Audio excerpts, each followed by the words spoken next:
Boa noite a todos. Boa noite você que está em casa, nos acompanhando através das redes sociais. Que Deus possa alcançar. Vamos abrir a Bíblia no livro de Atos, capítulo 5. Ler do verso 30 até o 33. Atos, capítulo 5, 30 até o 33.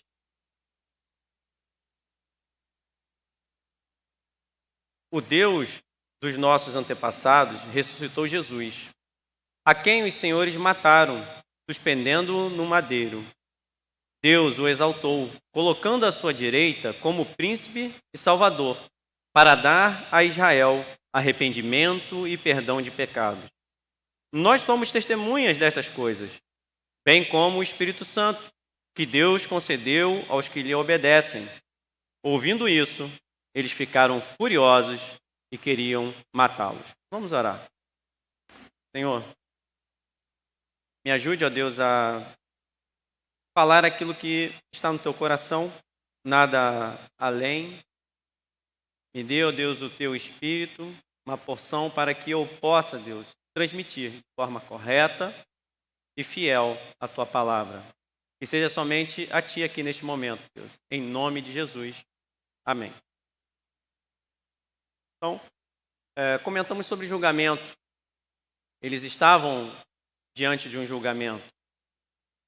Eu não sei se aqui alguém já foi testemunha em algum julgamento, mas é algo de muita responsabilidade, você estar como testemunha. E eu lembro que eu já fui chamado, e eu não sei se você já teve acontece muito na questão trabalhista também. Você está trabalhando num local, acontecem situações, sejam elas justas, injustas, enfim. Mas acontecem situações e alguém precisa de uma testemunha. Já vieram me pedir. A pessoa ficava assustada porque pensava que ia falar, não vou, porque eu estava trabalhando lá. Eu falava, pode contar comigo. Até porque eu sei que testemunha não escolhe ser, ela é testemunha. Contar comigo para falar aquilo que aconteceu. Eu vou falar o que eu sei, né? Pode ser que eu não saiba tudo o que aconteceu, mas o que eu sei, eu vou falar, independente de eu estar trabalhando aqui, porque eu sou testemunha. Mas eu já precisei também. E sei como as pessoas se esquivam de ser testemunha. Eu lembro uma vez que, contra uma universidade que teve algum problema, e eu precisei entrar com uma ação judicial, e tinha uma pessoa para ser testemunha. Não, vou ser, ok. Quando chegou próximo ao dia da audiência, ele me liga dizendo que não poderia ir, porque estava com medo que ele tinha conseguido uma bolsa na universidade. A universidade deu uma bolsa para ele em uma semana. E ele, estou com medo de perder a bolsa. Ser testemunha é uma responsabilidade muito grande. E eu recordo que no dia lá do julgamento, da sentença, da audiência, o juiz, eu falei, olha, ele disse que não poderia vir e tal, porque ele está com uma bolsa, ficou com medo de perder. Falei exatamente aquilo que ele me contou.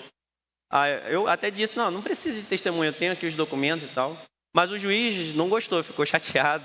Ele disse assim, não, ele vai vir, porque testemunha não escolhe ser testemunha. Por isso que eu sei disso. Ele vai vir testemunhar. Então nós sabemos que testemunhar é algo muito sério. O nosso testemunho deve ser fiel. Nós sabemos que nesses julgamentos, nós lembrarmos um pouquinho do que aconteceu ali no período de Cristo, pagavam testemunhas falsas, só para você ver como que testemunha é uma coisa muito séria. Como que eu posso deixar de testemunhar algo que eu vi em detrimento de alguma coisa que eu possa perder e aquela pessoa vir a sofrer um dano? Imagine.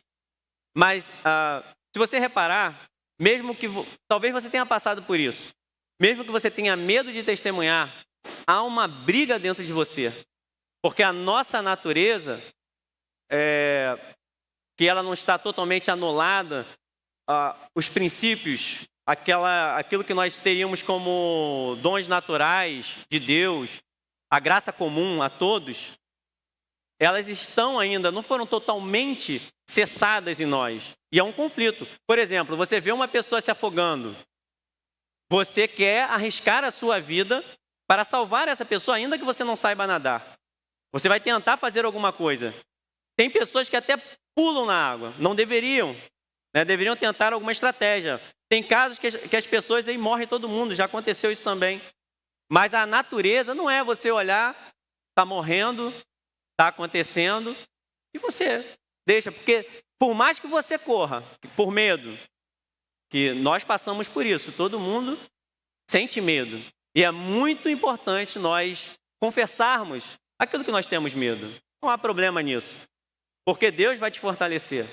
Mas ainda que você rejeite aquilo ali por medo, dentro de você entrará um conflito. Por tudo aquilo que você deveria fazer e não fez. E testemunha, ser testemunha de algo é algo grandioso.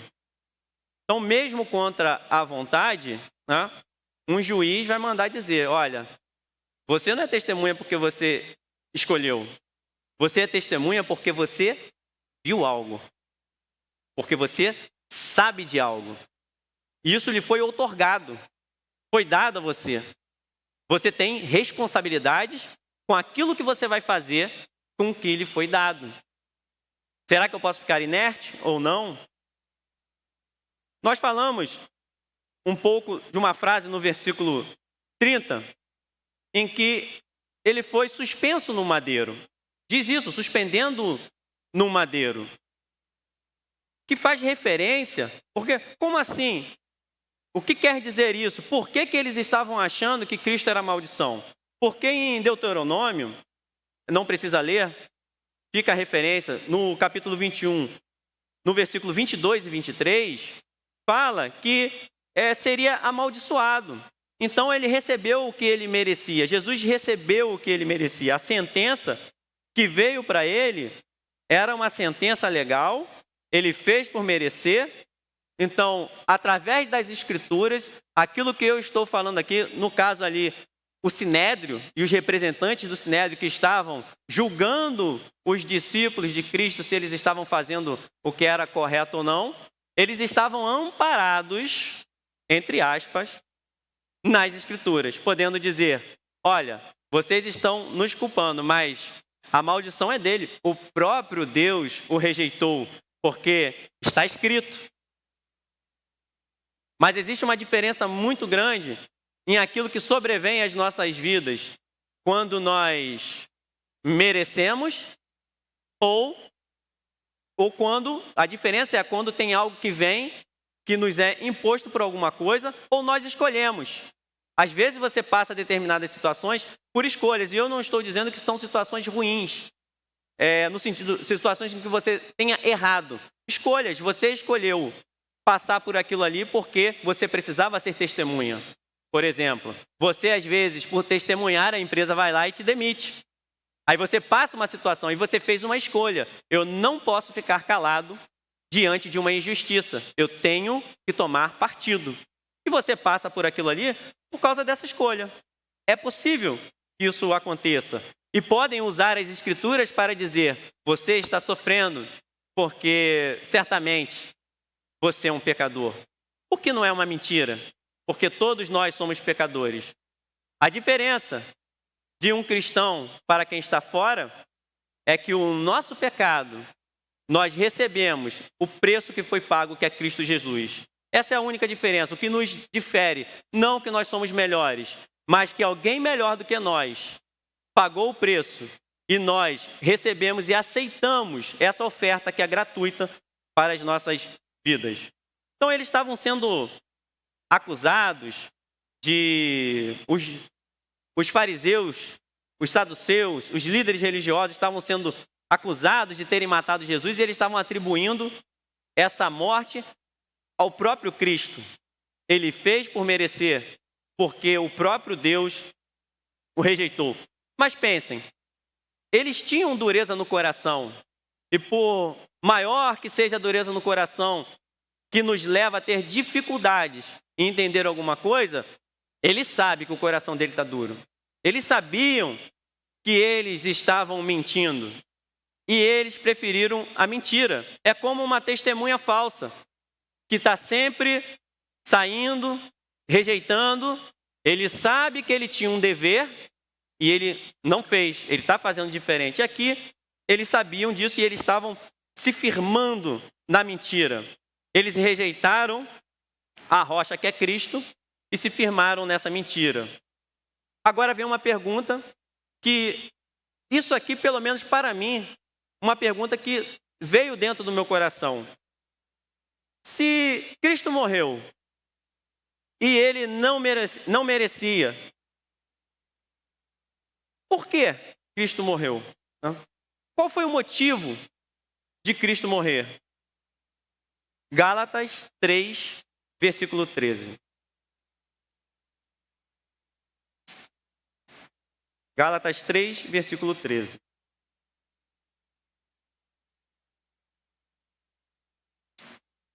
Não foi uma morte em vão.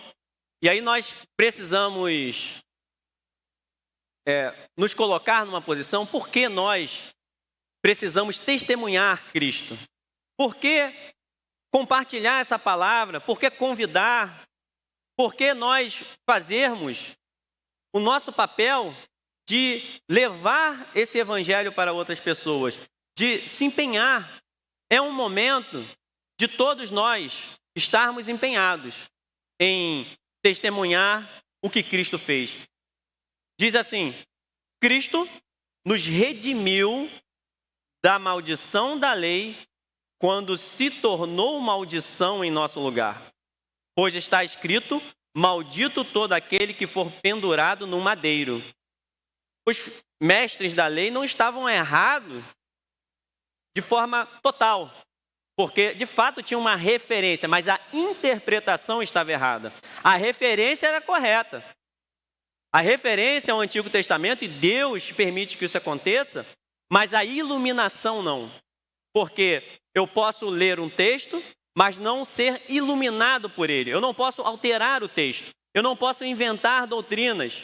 E cuidado, o livro de Atos, ele tem a história da igreja inicialmente, mas ele não é um livro doutrinário, é um livro histórico.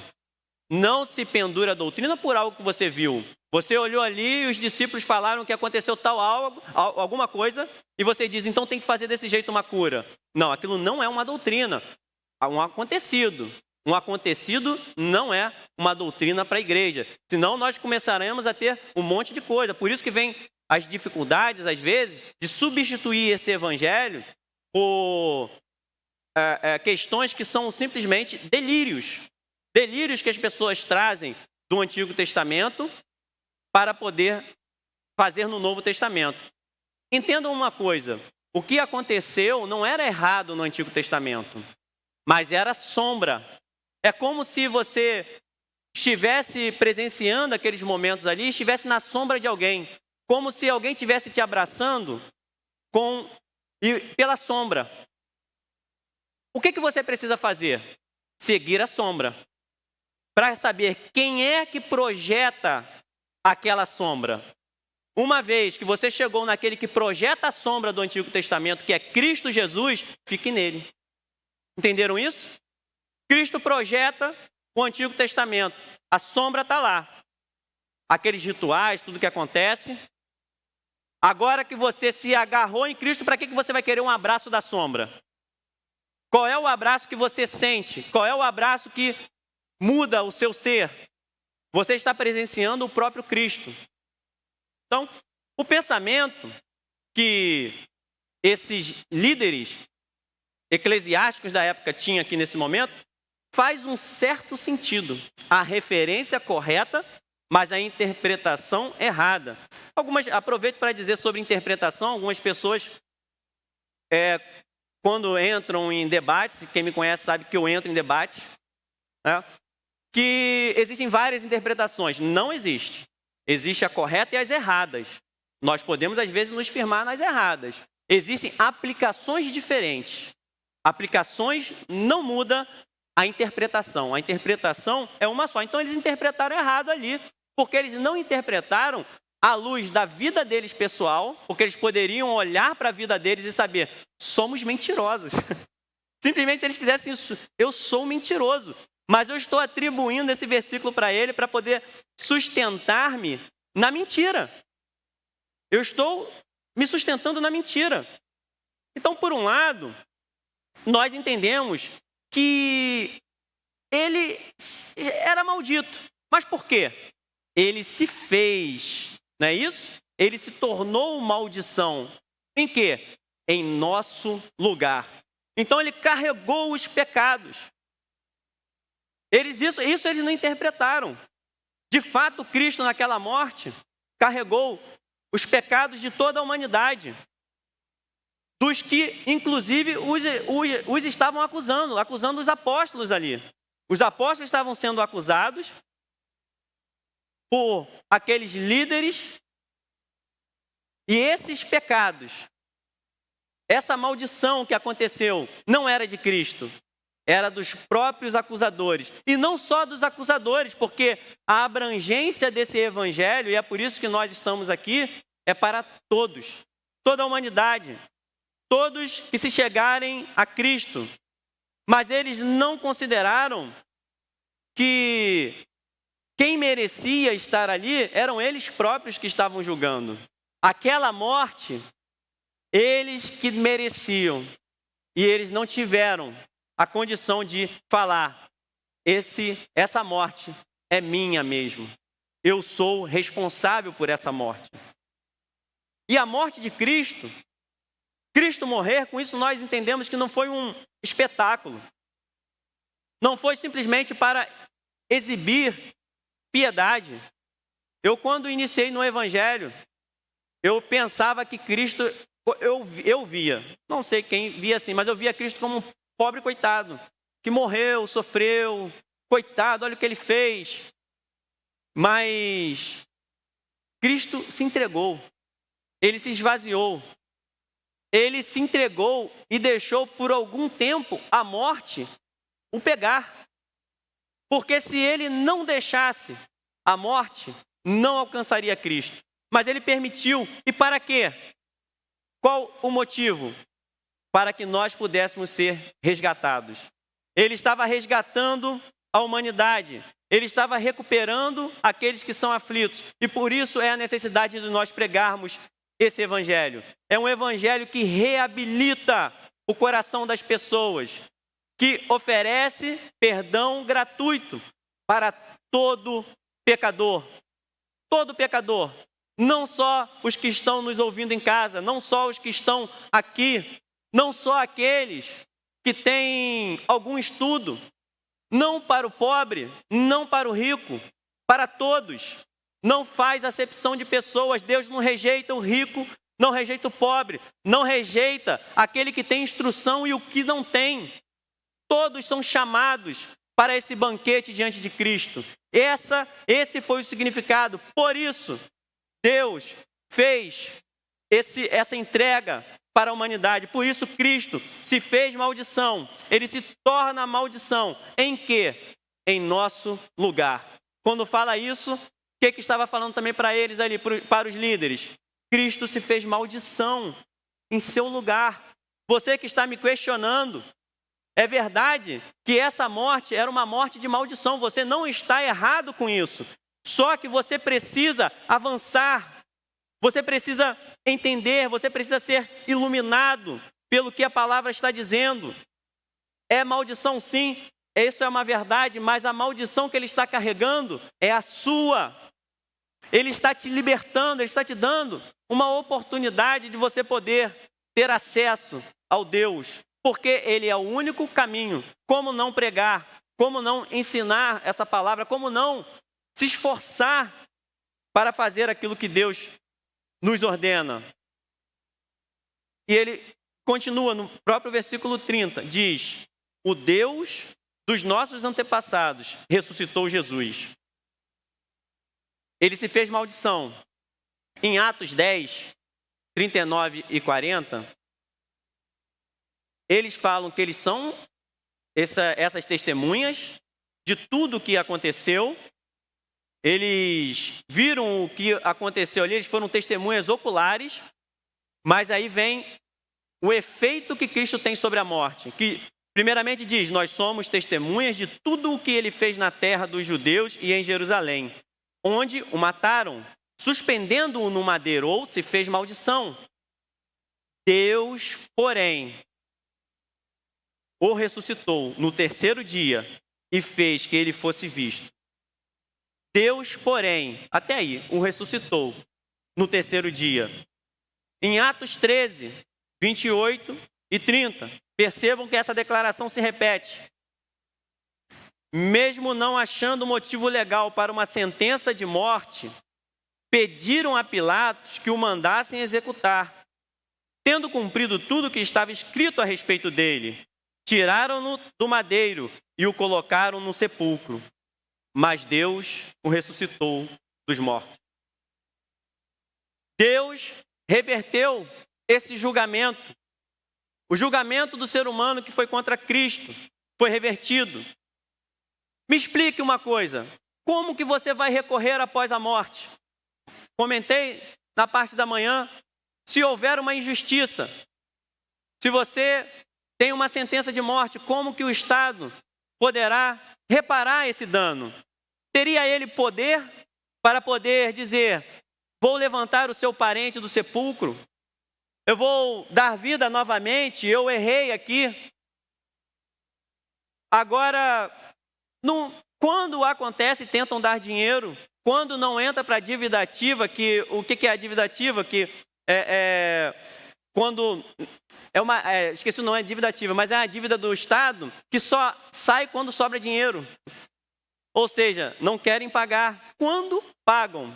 Quando acontece de pagar. Mas ainda assim, eles não conseguem reverter aquela situação. Estava dizendo que o julgamento humano foi na última instância com Cristo, dizendo, eliminado, esse assunto está encerrado.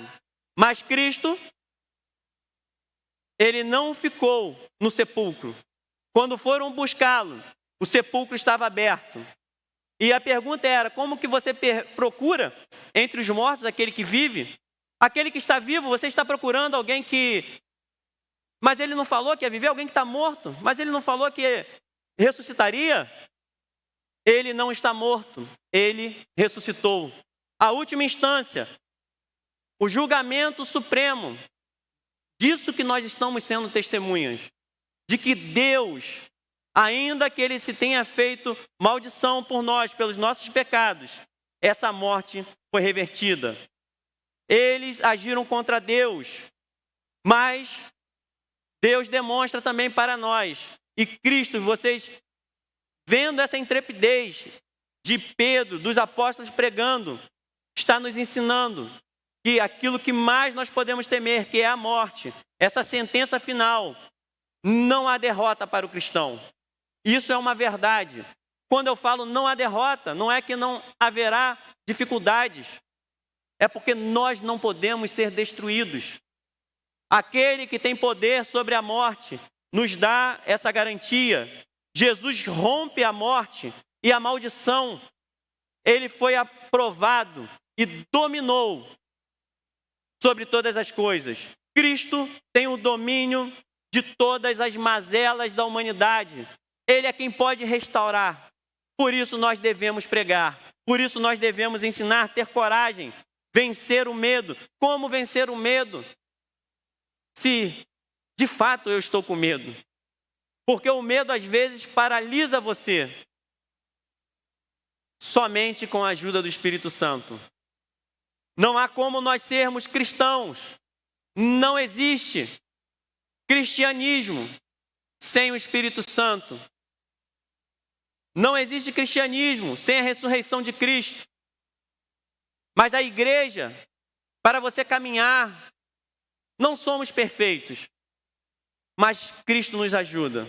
O Espírito Santo te dá força, porque você pode ter medo de perder um emprego, você pode ter medo de perder a bolsa de uma faculdade, mas Cristo vence esse caráter e Ele consegue dar força em momentos em que nós estamos na maior escuridão ou no maior medo que nós possamos sentir, nós podemos contar com o Espírito Santo. Não existe igreja sem o Espírito Santo. Não existe uma maneira de eu batizar corretamente sem que eu ministre o Espírito Santo sobre a vida de uma pessoa. E todos nós, como igreja, devemos entender isso. Não é algo que é dado para alguns, é para todo aquele que crê, é batizado no Espírito Santo de Deus. A sua conversão é uma ação do Espírito Santo de Deus. Não é uma segunda bênção. Não é algo extraordinário que vai acontecer depois. Por que não é? Porque a Bíblia não diz isso. É algo que está disponível. Seria uma mentira eu dizer que você depois precisa buscar e ter o Espírito Santo. Você precisa se encher do Espírito Santo. Que aí você se torna um crente espiritual. Você se encher do Espírito Santo, está cheio do Espírito Santo. Você orar, você buscar. Mas o Espírito Santo te acompanha desde o momento que você entendeu o chamado. E é Ele quem te ajuda a evangelizar, a pregar esse evangelho, a viver essa palavra.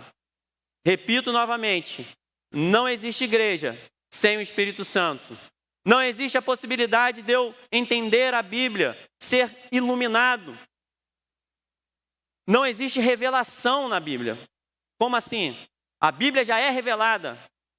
Eu, quando leio a Bíblia, eu sou iluminado. A lâmpada é a mesma. Ela é acesa para mim. Eu sou iluminado, baseado naquilo que eu estou lendo. Eu tenho o Evangelho.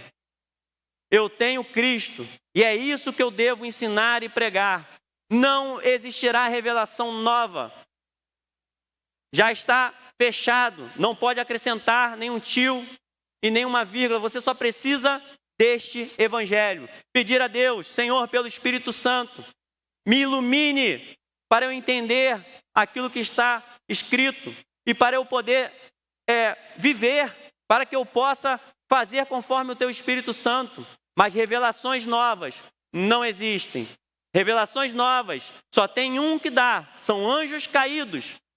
Só anjos caídos, só demônios que dão revelações novas. Existe somente uma palavra e é essa aqui. O que é a Bíblia? O que ele rompeu? Ele rompe essa maldição. Então nós sabemos que ele levou de forma definitiva sobre si as nossas enfermidades e as nossas dores. Nós sabemos, conforme a Bíblia diz, que pelas suas feridas nós somos curados e nós fomos curados. Definitivamente. Definitivamente. Uma ação que já aconteceu. Algo que já veio na história. Alguém que a gente está pregando que está vivo, que ressuscitou, que caminha na igreja. Precisamos acreditar naquilo que a própria Bíblia diz. Cristo é este que caminha na igreja e vai orientando cada um, vai trazendo aquilo que você precisa, vai te fortalecendo. Quem é que não precisa ser fortalecido? E é com esta força que você poderá pregar o Evangelho, vencer o medo, para poder espalhar essas boas notícias. Não pode ficar somente com um pequeno grupo de pessoas. As atividades que Deus estiver colocando no seu coração, seja no data show, seja com um instrumento musical, faça, dizendo, eu estou ministrando para o Senhor. O que você fizer, arrumar a cadeira, qualquer área, faça pregando esse Evangelho, sabendo que você está ministrando diante do Senhor, que é uma verdade. Porque Cristo passeia no meio da sua igreja e nós precisamos ter isso como uma verdade. Mas eu não estou sentindo Cristo passeando no meio da igreja. Às vezes você vai sentir, às vezes não. E se eu não sentir? A Bíblia diz que Ele está. Eu sei que Ele está. Por quê? Porque Ele disse. Ainda que eu não sinta, ainda que eu não perceba, ainda que eu imagine que os dons cessaram, eu sei que ainda há cura nos dias atuais e eu preciso pregar e levar esse Evangelho. Eu preciso viver esse Evangelho. Eu preciso pedir força para Deus, para eu me encher do Espírito Santo. E a sua casa pode ser cheia do Espírito Santo. Ninguém aqui depende de pastor. O pastor é uma função dada por Deus. Mas vocês podem entrar na presença de Deus.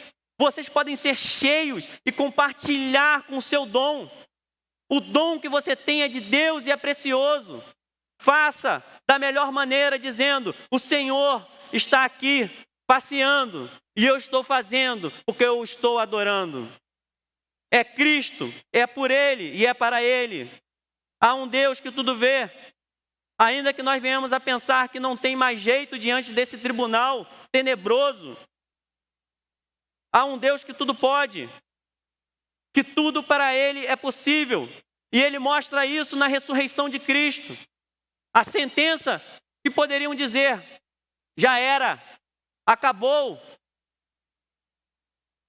Ele não era culpado, mas matei, não é assim?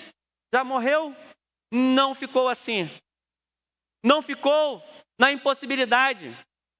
Risquem essa palavra, não existe no vocabulário de Deus, porque para Deus tudo é possível. Não há nada demasiadamente difícil para Deus, Ele mesmo diz isso. As dificuldades são nossas e Deus tem paciência com isso. Não só tem paciência, como te ajuda. Então entenda a ação do Espírito Santo na sua vida para te ajudar nessa caminhada. Receba o Espírito de Deus. Diga: Senhor, eu quero esse Espírito sobre a minha vida, eu quero me encher desse Espírito. Que Ele te dará. Porque a Bíblia diz que aquele que bate, a porta se abre. Aquele que pede, recebe. E quem que pede o Espírito Santo e vai receber alguma coisa diferente do que o próprio Espírito de Deus? Se você pedir, você se enche. Você consegue enfrentar a sua semana sabendo: eu tenho desafios, tenho medo. Às vezes eu não gosto de olhar nem mensagem no celular. Me atrapalha até para o culto. Mas o Espírito de Deus está sobre mim. E Ele vai me ajudar. O Espírito de Deus não está sobre uma pessoa isolada, está sobre você. Você foi chamado para ter o Espírito de Deus. Ninguém é melhor do que ninguém. Da mesma maneira que também ninguém é pior do que ninguém. Eu não sou melhor que você, mas também não sou pior do que você.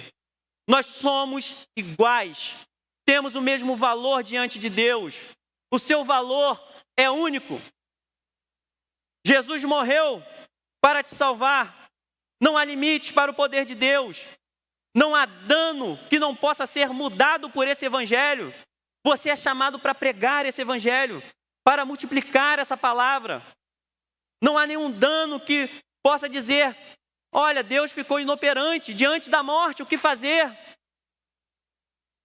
Aqueles que morreram serão ressuscitados no último dia. Através somente de uma palavra de Deus.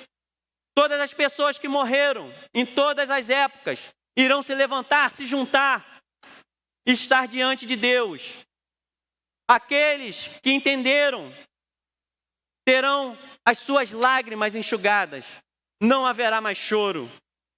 Ainda que o seu coração esteja despedaçado, esse evangelho tem poder para curar. Ainda que você esteja em profunda depressão, ainda que tenha uma tristeza tomando conta de você, ainda que as portas estejam fechadas, que algo pareça impossível. Às vezes a gente está diante do mar e ele não se abre. Mas Deus consegue fazer você suportar essas tempestades. Você poderá atravessar sobre o mar e chegar em segurança do outro lado. Não há ninguém em todos os períodos da história que tenha sido perdido das mãos de Deus.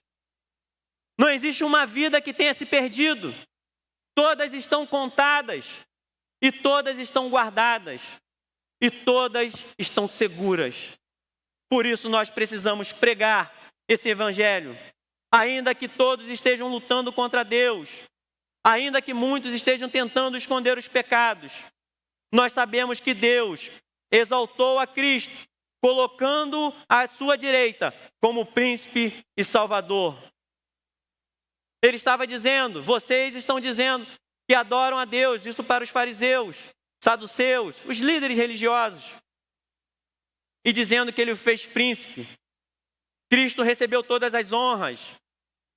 O julgamento de vocês não foi só revertido, mas foi definitivamente revertido. Não há mais poder sobre a vida de Cristo. Não há mais poder sobre a nossa vida, porque é Cristo quem determina. Tudo aquilo que foi colocado no passado como sendo uma impossibilidade, Cristo revertendo, ele reverte definitivamente. Se nós pensarmos em Cristo, ele não pode mais ser preso. Ele passou por aquilo uma vez só. Ele não vai mais ser morto. Há essa segurança, porque ele já passou por isso. E agora ele está guardando a nossa vida, e o evangelho é ser guardado por Cristo. Segurança para aquele que crê em Cristo Jesus. Não haverá mais resistência ou qualquer juiz que possa julgar Cristo. Cristo está elevado. E esse Cristo é quem é o dono da igreja. Esse Cristo é o dono desse evangelho. Ele tem todas as coisas nas suas mãos. É o poder de Deus contra aquilo que assola a humanidade. É o poder de Deus livrando e libertando para toda a eternidade. E você entende que em Cristo você pode confiar. Jesus está vivo, está ao lado de Deus. Jesus está aqui também. Por isso eu vou pregar, por isso eu vou ensinar, por isso eu vou fazer aquilo que está nas minhas mãos. Não abra mão daquilo que Deus coloca nas suas mãos. Esse convite, esse evangelho, essas pessoas, dobre os seus joelhos por pessoas, por vidas, para esse evangelho seja espalhado. E olha o que a Bíblia diz em relação a esse Salvador, porque nós podemos pensar, salvar a quem? Nós sabemos que é para a eternidade. Essas pessoas que estavam acusando Jesus e que mataram Jesus, no versículo 31, no final, diz assim, para dar a Israel arrependimento e perdão de pecados. O foco dos discípulos não era o que eles fizeram. O foco não era, olha, vocês mataram Jesus. O foco não é esse. Isso era uma verdade. Mas é o que Cristo pode fazer na situação deles. Ainda vocês, ainda Israel, que fez isso tudo, Cristo oferece perdão e restauração. Perdão por tudo que foi feito. É uma oferta gratuita para as pessoas que crucificaram Jesus. Quem crucificou diretamente Jesus teve a oferta de perdão. E os discípulos não perderam tempo de pregar o evangelho. Eles estavam diante do sinédrio, aspirações de morte contra eles. Eles poderiam estar com medo. E eles falando, não falem desse nome. E eles estão pregando para eles. Mas não estão pregando com ódio deles. Está dizendo, vocês têm perdão nesse nome que nós estamos pregando. E vocês estão vendo o que ele está fazendo através de nossas vidas. Aquele que não andava, anda. Aquele que era cego passou a ver. Pessoas com deficiência de nascença foram curados. Vocês estão vendo o poder de Cristo. Vocês estão vendo que Deus o exaltou e colocou sobre todo nome. Não há nenhum nome acima do nome de Cristo. Não há ninguém que nós possamos recorrer senão a Cristo. Então ele está dizendo, vocês podem receber, vocês que estão nos acusando, vocês que estão como juízes, vocês têm a oferta do evangelho. E que oferta é essa? Jesus perdoa pecados. Não há pecado que Cristo não possa perdoar. Não há pecador que Cristo não possa restaurar. Se você está em casa, se nós estamos aqui, se nós estamos sendo chamados para pregar esse evangelho, Cristo te capacita. É Cristo quem restaura a sua vida. Ah, mas eu sou só ouvinte. Não. Cristo quer mais de você. Cristo te vê como uma pessoa útil e com valor, ainda que a atividade possa parecer pequena. Não há nada pequeno para Deus quando você faz com todo o seu empenho, com toda a sua força, com todo o seu coração, crendo nessa palavra que Ele vive. E aí você vai dizer, nós somos testemunhas. Eu sou testemunha do que está acontecendo na minha casa e eu preciso contar e testemunhar para outras pessoas. Eu sou testemunha desse evangelho. Eu entendo as suas objeções, mas eu sou testemunha de Cristo. Cristo entrou na minha vida. O Espírito de Deus está sobre mim, está na minha casa, está na minha vida, está no meu lar, está me restaurando. O poder de Deus está sobre mim. Mas eles dizem uma coisa, que Deus concedeu aos que lhe obedecem. O Espírito de Deus está sobre aqueles que obedecem a Cristo. O que Cristo mandou você testemunhar? Testemunhe. O que Cristo mandou você fazer? Faça. O que Ele está pedindo para você? Faça o que Cristo te deu para fazer. Essas boas novas. Fale para as pessoas que há perdão. Não fique assim, mas não é justo, essa pessoa é tão ruim, eu sou tão bom, como é que pode? Receba o perdão de Deus e dê de graça o perdão de Deus. Libere perdão para as pessoas. Diga, há perdão para aqueles que fazem o mal. Por o mais terrível pecador. Se alguém está perto de você e precisa de perdão, libere esse perdão. Proclame esse perdão de Deus sobre a vida dessa pessoa. Interceda por ela. Interceda por aqueles que estão ao redor. Porque o perdão de Deus é poderoso. O sangue de Cristo liberta de todo o pecado. De todo o pecado. É eficaz. Funciona. É verdadeiro. É a palavra de Deus. É possível uma pessoa ouvir o Evangelho também e responder negativamente.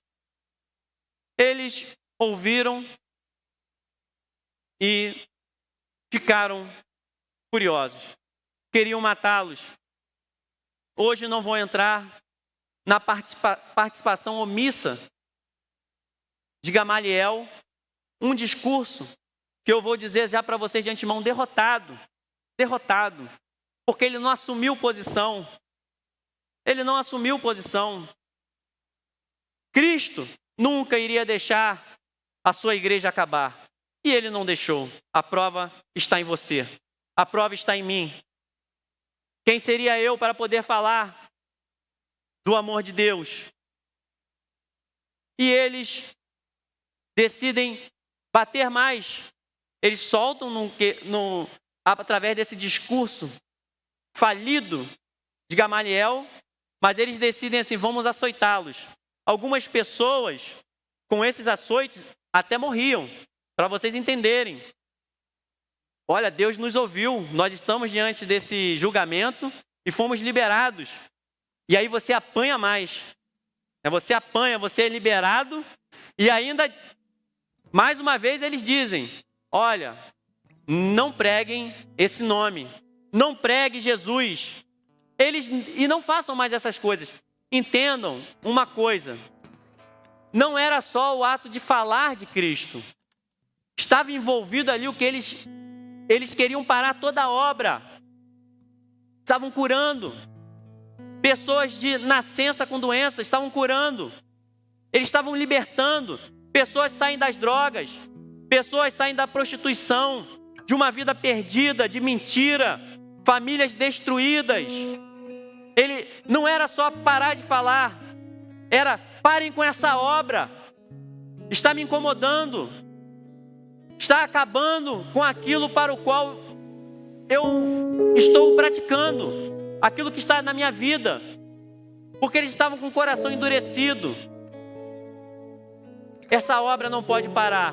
Esse evangelho que você prega, que você vive, que você compartilha com as pessoas, Ele tem poder para curar, Ele tem poder para libertar, Ele tem poder para dar uma nova vida para aquele que estava destruído, perdido, aquele que estava desanimado, aquele que está cometido de doenças, aquele que está com sentença de morte.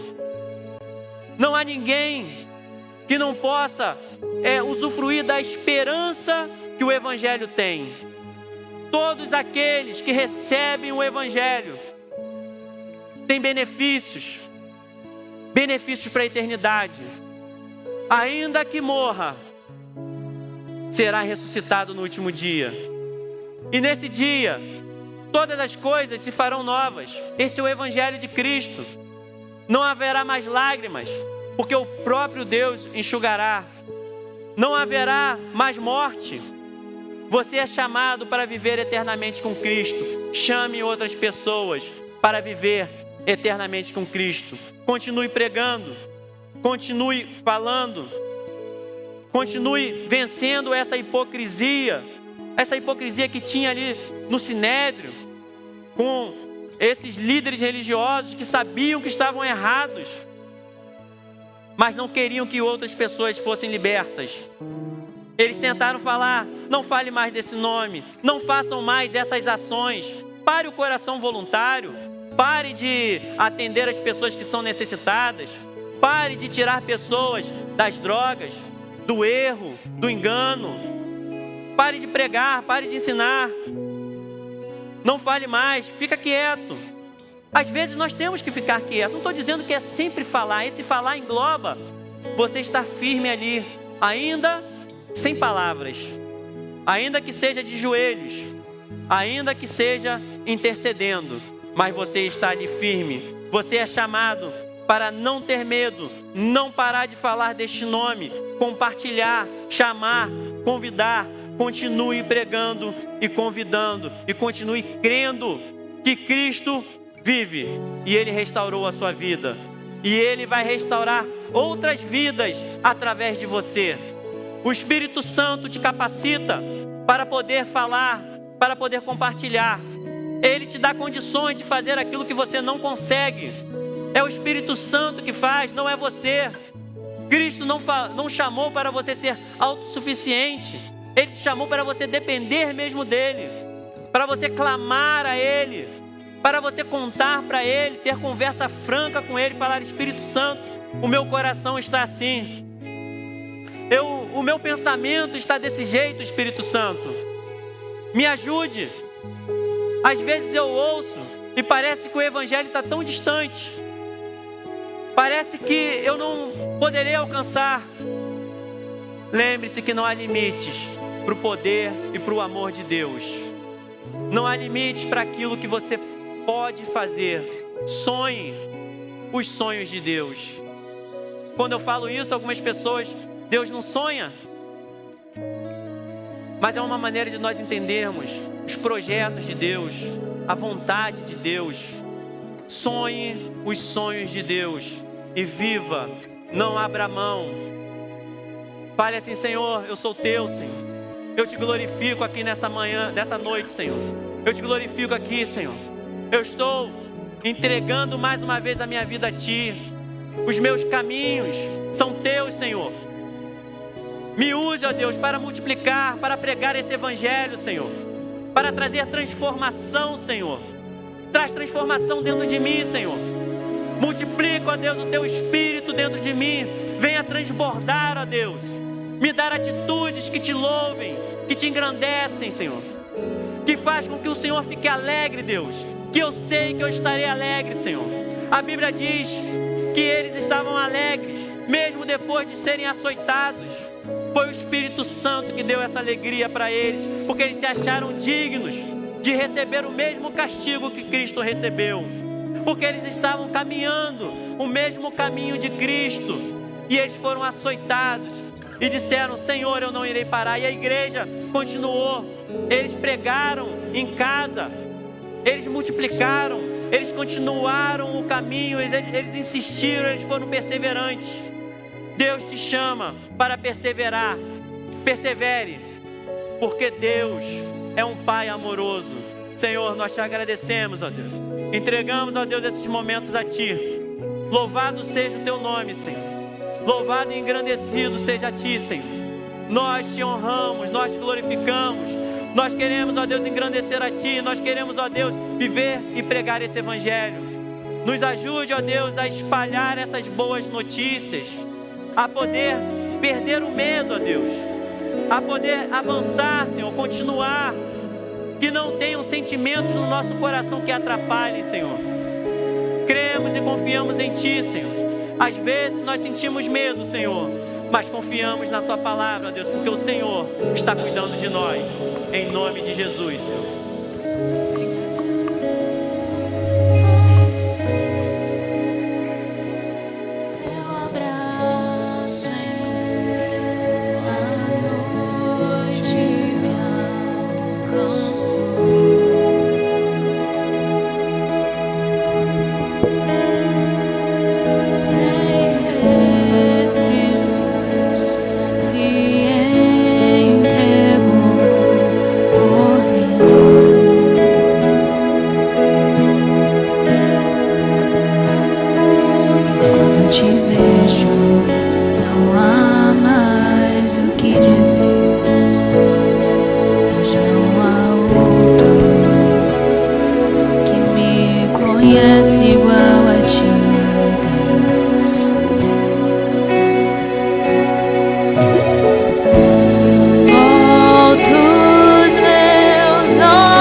descarte durante o decorrer da nossa vida, mas que possamos crescer, Senhor, e entender que o Senhor é o Deus Todo-Poderoso, é aquele que tem poder para salvar, é aquele que tem poder para restaurar, é aquele pelo qual nós temos que pregar e falar o Evangelho, porque a sua morte não foi em vão. A Igreja Nova Vida do Coelho não vai deixar que sua morte seja em vão, Senhor. Nós vamos pregar a tua palavra, nós vamos ser luz, assim declaramos, porque foi para isso que fomos chamados. É tudo seu, Senhor, é tudo seu. Vem, Senhor, sobre nós e derrama a tua glória, porque não queremos mais ser os mesmos, queremos ser transformados em ti. Vem, Senhor, vem, ó Pai, canta isso, vai. Vem, derrama tua glória, queremos ver tua face, queremos ver tua face.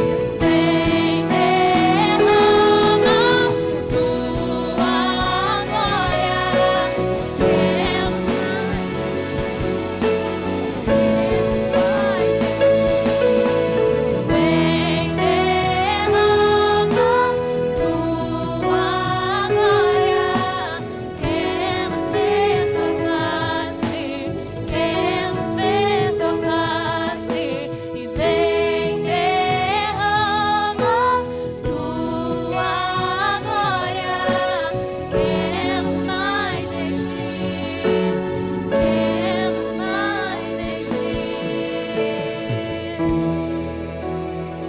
Obrigada, ó Pai.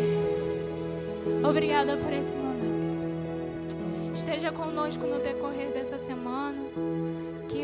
Que possamos ser usados por Ti, Senhor. Que possamos, Senhor, ser instrumentos Seus, resplandecendo a luz da Tua palavra.